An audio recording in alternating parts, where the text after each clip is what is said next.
Bonjour, on se retrouve dans une nouvelle vidéo afin cette fois de parler des équations fractionnaires, c'est-à-dire des équations où l'inconnu va apparaître au dénominateur d'une ou plusieurs fractions. Ce sont des équations qu'on peut parfois rencontrer en troisième secondaire. Elles vont alors se réduire à la fin à des équations du premier degré ou des équations du deuxième degré non complètes. Mais en général, on les retrouve plutôt en quatrième secondaire en Belgique, car là, on peut se permettre de les réduire à toutes sortes d'équations, que ce soit du premier ou du deuxième degré. Si ce n'est pas encore fait, abonnez-vous à la chaîne afin d'être tenu au courant des futures sorties de vidéos.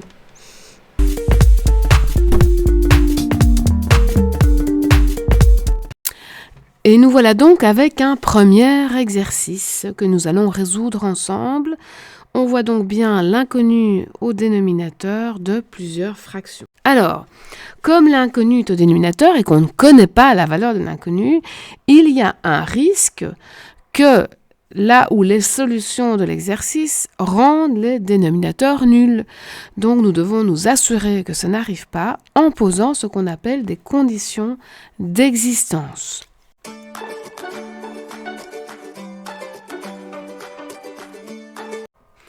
On va utiliser les initiales CE dorénavant dans les exercices.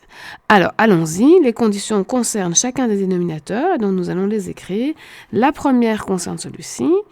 Donc, il nous faut que x-3 ne soit pas égal à 0, ce qui va donner x différent de 3. La deuxième concerne le deuxième dénominateur, x plus 3 différent de 0.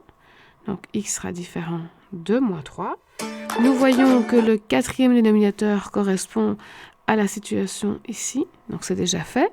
Et nous avons enfin le troisième dénominateur, x carré moins 9, différent de 0. Ce qu'on peut factoriser avec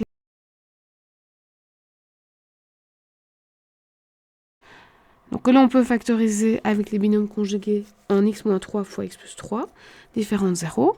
Et donc nous allons utiliser la règle du produit non nul ici, puisqu'on ne veut pas 0. Donc il faut que chacun des facteurs soit différent de 0. Donc le premier est différent de 0 et le deuxième soit différent de 0, ce qui nous ramène aux deux situations précédentes où nous avons déjà éliminé les valeurs. Alors, l'étape suivante, une fois qu'on a éliminé les valeurs problèmes, donc à savoir 3 et moins 3 ici, c'est de trouver un dénominateur commun, ce que vous savez.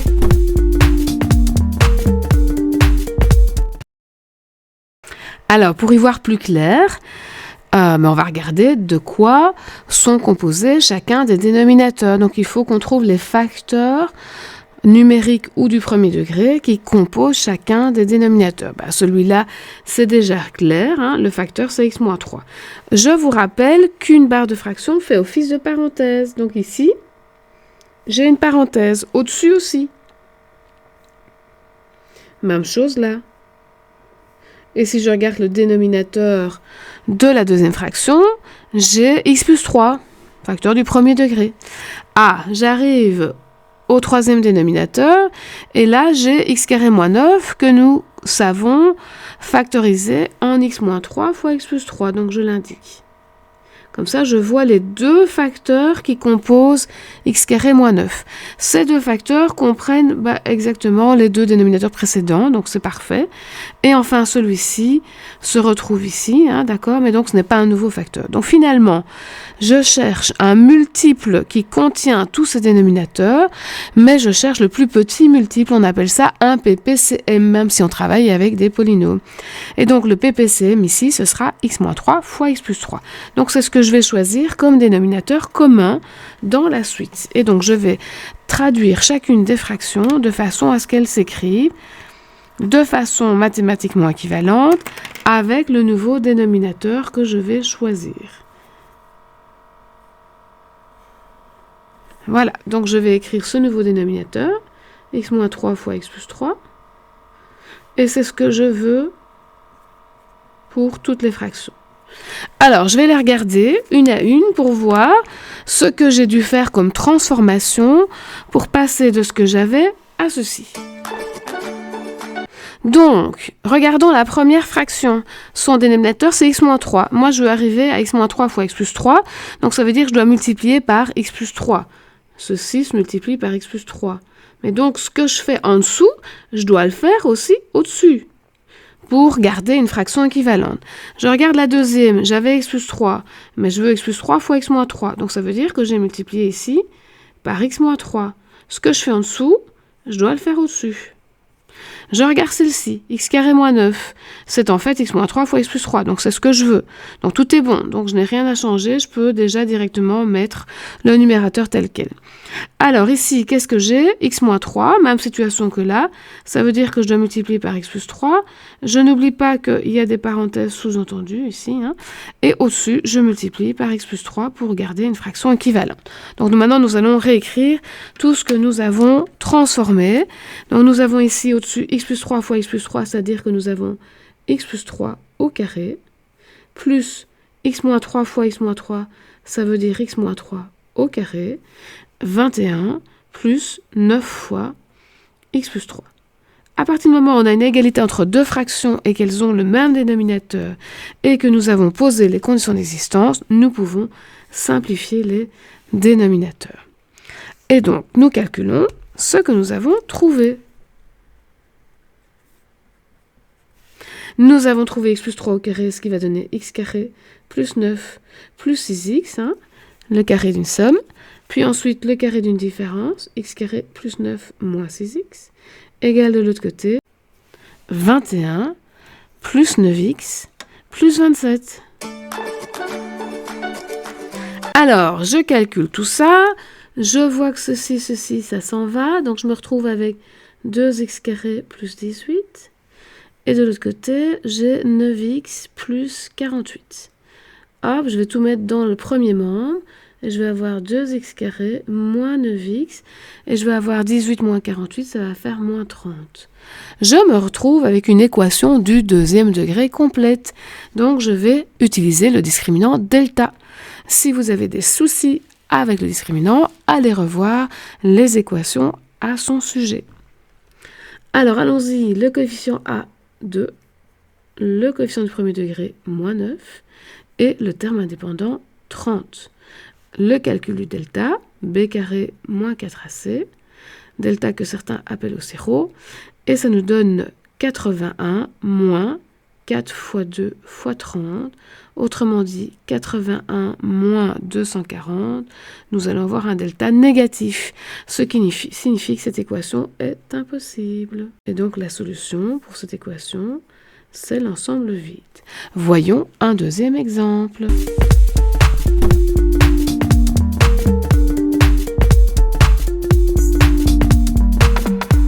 Alors, voici un deuxième exemple. Donc, la démarche qu'on commence à connaître. D'abord, les conditions d'existence pour chacun des dénominateurs. Alors, qu'est-ce qu'on va avoir comme condition d'existence? La première concerne le premier dénominateur, 3 moins x différent de 0. La deuxième, donc on va résoudre, 3 différent de x, comme ça c'est fait. La deuxième, le deuxième dénominateur, 2 plus x différent de 0, donc on va trouver x différent de moins 2. Et enfin, la troisième concerne ce dénominateur qui est du deuxième degré, donc 2x carré moins 2x moins 12 différent de 0. Ça nous donne finalement une équation du deuxième degré, même s'il est mis différent de 0, pour pouvoir trouver ce qu'il faut enlever, mais il va falloir résoudre. Et donc, nous allons utiliser le discriminant delta. Le a est égal à 2, le b est égal à moins 2, et le c est égal à moins 12. Delta égale b carré moins 4ac. Et donc, ça nous donne moins 2 au carré, moins 4 fois le a, 2 fois moins 12. Autrement dit, 4 plus 96, ce qui donne 100. Il est positif. Donc nous avons deux valeurs à déterminer, x1, x2, moins b, 2, plus ou moins racine du delta, 10, sur 2 fois 2, 4. On va donc trouver, quand on fait plus, 12 sur 4, 3, et quand on fait moins 8 sur 4, moins 2. Et donc nous trouvons les mêmes valeurs, ça tombe bien.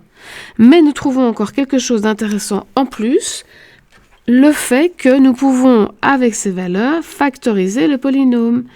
Le polynôme 2x carré va s'écrire à l'aide de la formule x fois x moins x1 fois x moins x2. Et donc voilà une factorisation utile pour la suite de notre exercice. Donc le a c'est 2, x moins la première valeur, x moins 3, fois x moins moins 2, x plus 2. Et donc nous allons mettre cette factorisation ici. 2 fois x moins 3 fois x plus 2. Alors, nous voici à l'étape de déterminer le dénominateur commun. Donc, je vous rappelle un multiple qui contient tous les facteurs présents. Évidemment, le plus petit multiple possible, donc le PPCM, puisqu'on veut limiter la taille des calculs, les degrés, etc. On voit qu'on a besoin du facteur. Alors, on va commencer par ceci. 2 plus x ou x plus 2, c'est le même. D'accord? Donc, ça va. On a x moins 3, là on a 3 moins x. Et en fait, quel est le lien entre x moins 3 et 3 moins x? Si on observe, on voit qu'on a changé le signe du x et qu'on a changé le signe du 3, donc on a affaire à des opposés. Donc on va l'indiquer, voilà ici, ça c'est l'opposé de x moins 3. Donc je peux mettre un moins devant. Et ce moins, qu'est-ce que je vais faire? Je vais le remonter. Comme ça, j'aurai bien au dénominateur le x moins 3 que je veux avoir. Donc je vais me retrouver avec moins x sur x moins 3. Moins 3 fois x plus 2 ou 2 plus x, c'est le même, égale de l'autre côté, x carré plus 2 sur 2 fois x moins 3 fois x plus 2. Donc maintenant, c'est bien clair. Il me faut le facteur x moins 3 et le facteur x plus 2, et il faut encore le petit facteur 2. Donc voilà en fait le dénominateur commun que nous allons choisir partout.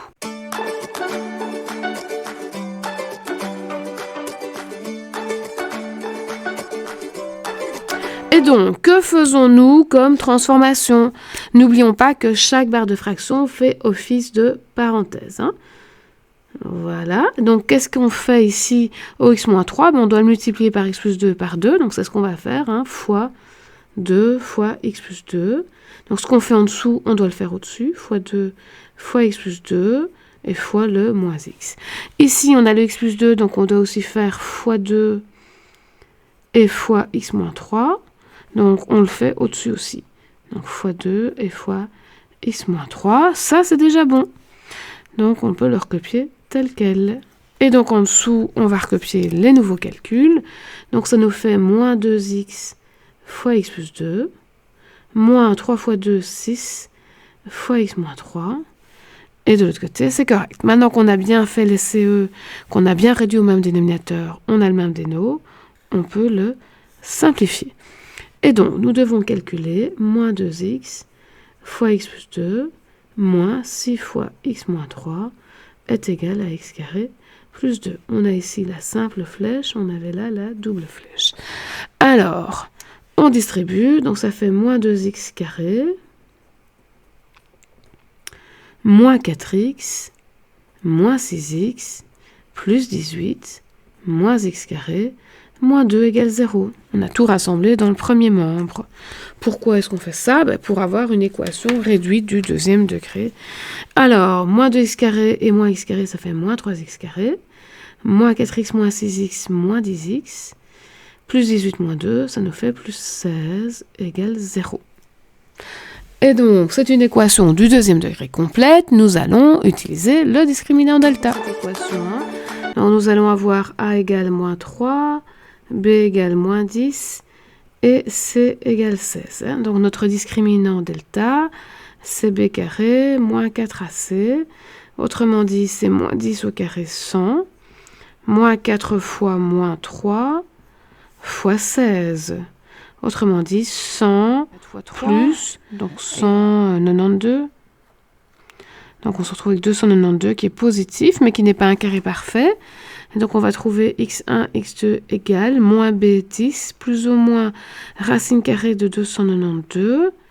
292 c'est divisé par 4. On va se retrouver avec 2 en dehors de la racine de 73, puisque ça c'est 4 fois 73. Ok, et en dessous au dénominateur, 2 fois le a, donc moins 6. Donc nous avons comme solution, on peut tout diviser par 2. Donc ça nous fait, je vais mettre en évidence le petit 2. Et je vais mettre moins 2 en évidence. Moins 5, moins plus racine 73 sur moins 6. Comme ça, je peux simplifier. Hop, hop, ça fait 3. Donc voilà les solutions. On a moins 5 moins racine de 73 sur 3, où on a moins 5 plus racine de 73 sur 3, qui sont clairement toutes les deux différentes. Donc on peut les accepter toutes les deux.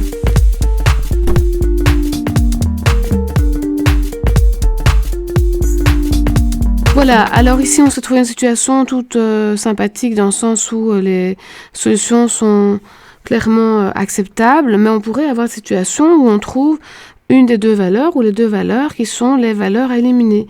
Alors je vais rajouter un troisième exemple qui est le même exercice où je vais faire une petite modification qui va nous amener à cette situation-là. Alors voilà, donc j'ai modifié légèrement l'énoncé, j'ai juste changé le terme indépendant ici par rapport à là. Donc on a bien sûr les mêmes conditions d'existence, on a bien sûr la même réduction au dénominateur commun, et donc la même distributivité ici, avec juste le plus 26 de l'autre côté. Je ramène tout dans le premier membre après avoir distribué. Donc finalement, je me retrouve avec moins 3x carré moins 10x. Mais au lieu d'avoir plus 16, j'ai ici moins 8. Donc je suis toujours dans la situation d'une équation du deuxième degré où je dois faire le delta. Donc vaut moins 3, b vaut moins 10, c vaut moins 8. Et faisons notre discriminant delta b carré moins 4ac. Alors, nous trouvons 100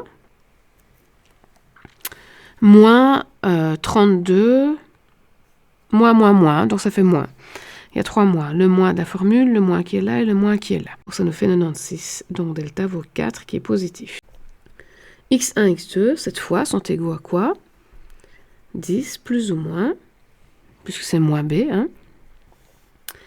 Et donc ensuite, racine de 4 qui fait 2. Sur 2 fois de a moins 6. Donc 12 sur moins 6, ça nous donne moins 2. Et l'autre, 8 sur moins 6, ça nous donne moins 4 tiers. Moins 4 tiers est acceptable, mais par contre, le moins 2 est à rejeter. Et donc les solutions pour cette équation sont uniquement moins 4 tiers. Voilà, j'espère que ce tour parmi les équations fractionnaires vous aura aidé à y voir plus clair, à comprendre la nécessité des conditions d'existence, comment on les résout, la factorisation des dénominateurs pour réussir à trouver le PPCM de ceux-ci, et donc le nouveau dénominateur commun, la réduction au dénominateur commun, et enfin la résolution de la nouvelle équation obtenue, ici dans tous les exemples qui étaient du deuxième degré, et donc qui nécessitaient l'utilisation du discriminant delta. Voilà, n'hésitez pas à aller voir les autres vidéos complémentaires à cette matière si vous en avez besoin, ou les autres pour d'autres sujets. On se retrouve bientôt pour une prochaine vidéo.